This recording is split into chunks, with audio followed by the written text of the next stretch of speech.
Hello class, I just wanted to show you quickly how to use Google Spreadsheet to compute some of the quantities we need for sections 2.5 and 2.6, namely the correlation coefficient, the slope of the equation, and the y-intercept of the equation.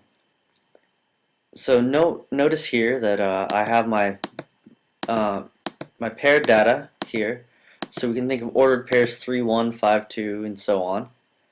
And I've computed my quantities. These are the commands I use. Notice if I double click, it'll color code and highlight them. I also made a little chart here. You can modify the different components of this as you will. But let me show you how to do this with this data. So we have this data, and so if I want correlation coefficient, I would type equal sign CORREL data 1. Notice it says data 1 and data 2. And so I'm just going to highlight my data, first part of my data, and highlight my second part of my data. Whoops, got a little too much there. And hit enter.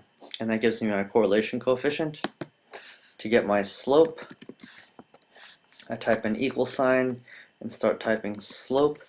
Notice that it wants the y data first and then the x data. Be very careful about that. So we have the y, then we hit comma, and we enter in the x, highlighting all of it. You could of course also typed in B26 to B33 and A26 to A33. You hit enter, there you go. Now for the intercept,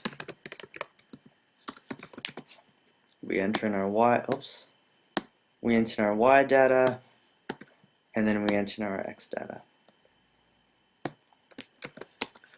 There you go. Now if you want to make a chart, there are lots of different ways of going about doing this. The simplest is to merely highlight all the data, go to Insert, Chart. You see the chart menu, there's lots of different charts available.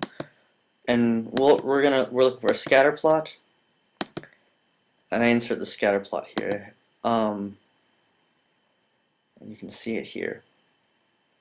Okay, you can click on some of these things to change the quantities and edit the titles and that sort of thing. But that's just little customization stuff. But that's how you make your chart. Okay, that's all I have for now. And I will talk to you soon. Take care.